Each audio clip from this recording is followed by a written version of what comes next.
Trump debriefs the media on his Asia trip on November 15. By Mark WilsonGetty Images. After more than 24 hours of conspicuous silence on the matter of Michael Flynn, President Donald Trump entered a self-destructive spiral on Saturday, beginning with a stunning, potentially self-incriminating tweet: "I had to fire General Flynn because he lied to the Vice President and the FBI. He has pled guilty to those lies. It is a shame because his actions during the transition were lawful. There was nothing to hide." The implication was that Trump had known Flynn had misled agents about his conversations with the Russian ambassador, a federal crime, before dismissing his national security advisor.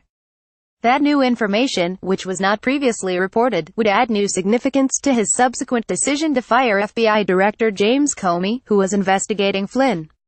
According to multiple legal experts, the apparent admission could bolster an obstruction of justice case against the president.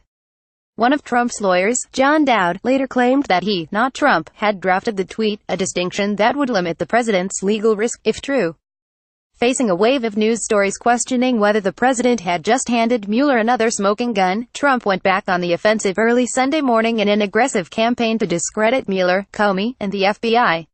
After years of Comey, with the phony and dishonest Clinton investigation and more, running the FBI, its reputation is in tatters, he wrote.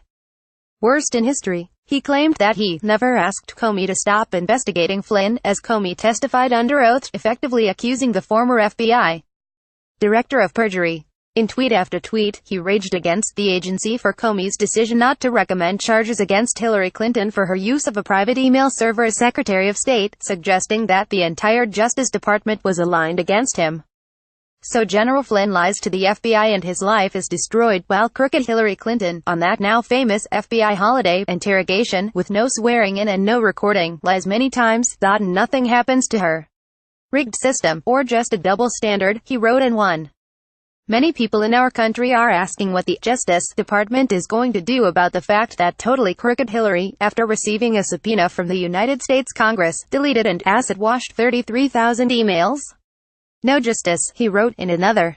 He seized on news that Mueller's team had dismissed one of its top agents, Peter Strzok, after learning that he had written text messages critical of Trump and supportive of Clinton, whose investigation he was involved in. Tainted? No, very dishonest.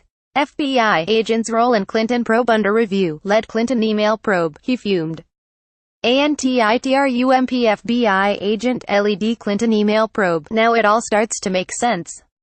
And he laid into the fake news after ABC News suspended reporter Brian Ross for a misleading story about Flynn. https twitter.com Real Donald Trump status 9373092792577925112 Trump's latest burst of agitation seems to parallel the growing anticipation in some corners of Washington that Mueller is closing in on an obstruction of justice case against the president.